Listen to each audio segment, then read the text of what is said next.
Let's talk about why so many renters never plan to buy a home until they have to. Hi, I'm Janice. Thank you so much for being here.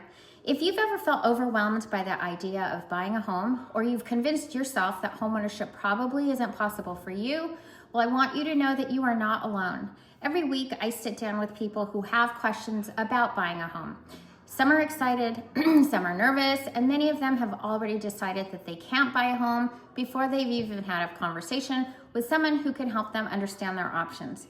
And that's why I've created this channel, not to sell you a mortgage, not to pressure you into buying a home, but to help you understand how home ownership actually works in plain English, without the confusing language and without the pressure.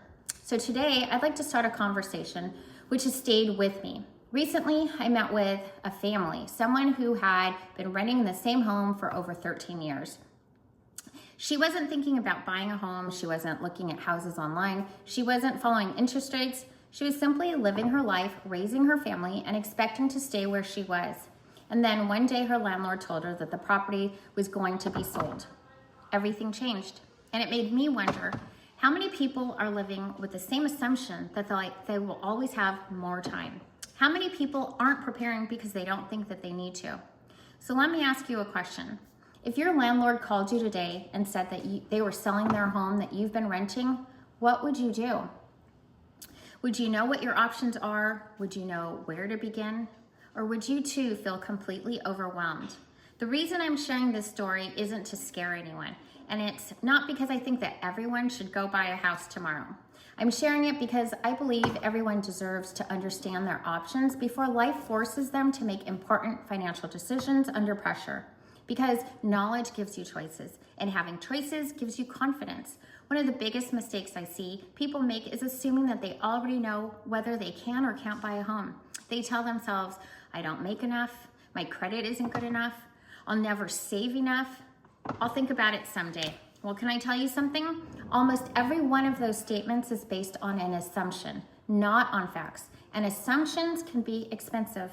I've seen people spend years telling themselves not yet, when they really need to be telling themselves, I need more information. Maybe you're watching this today thinking, Janice, I'm just trying to pay my rent every month. Buying a home isn't even on my radar. If that's you, I completely understand. But I want you to stay with me for just a few more minutes. Because this video isn't about buying a house tomorrow. It's about making sure that you don't spend the next 13 years believing something that may not even be true. Over the years, I've noticed the same misconceptions come up over and over again. Let's talk about the first one. I need 20% down. Well, the truth is, there isn't one answer that fits everyone. Some people choose to put 20% down because it makes sense for their financial goals. Others qualify with much less, depending on the loan program and their situation. The important lesson isn't percentage. The lesson is this: don't eliminate yourself because of something that you heard years ago. Find out what actually applies in your situation. The second misconception is my credit has to be perfect. Credit matters, but it isn't the whole story. Lenders look at income, debt, savings, employment history, and your overall financial picture. I've met people with higher credit scores who weren't ready to buy. I've met people with lower credit scores who became homeowners because they understood what they needed to work on. The third misconception, I don't make enough money. Income is important, but two people making exactly the same salary can have completely different home buying opportunities depending on their debt, savings, and their financial goals. That's why comparing yourself to someone else usually doesn't help. Your story is different, your financial picture is different, and your plan should be different too. Finally, I hear this one almost every day. I'm just not ready. Whenever someone says that to me, I usually ask one question. What does ready look like? Sometimes people pause because they've never actually thought about it.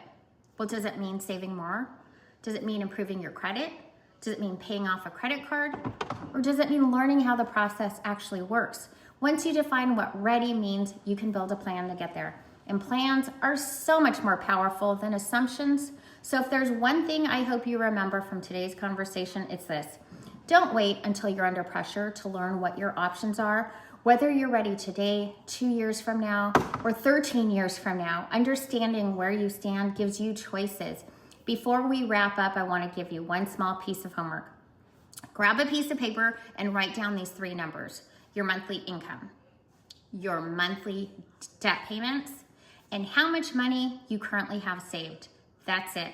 In our next conversation, I'm going to show you why these 3 numbers are the foundation of almost every home buying conversation that I have with my clients. Thank you so much for spending this time with me. And if this conversation helped make home ownership feel a little less confusing, then we've accomplished exactly what I hoped we would. And if you have a question that you've always wanted to ask about buying a home, leave it in the comments. There's a good chance it'll become one of our next conversations. I'm Janice, and I'll see you next time.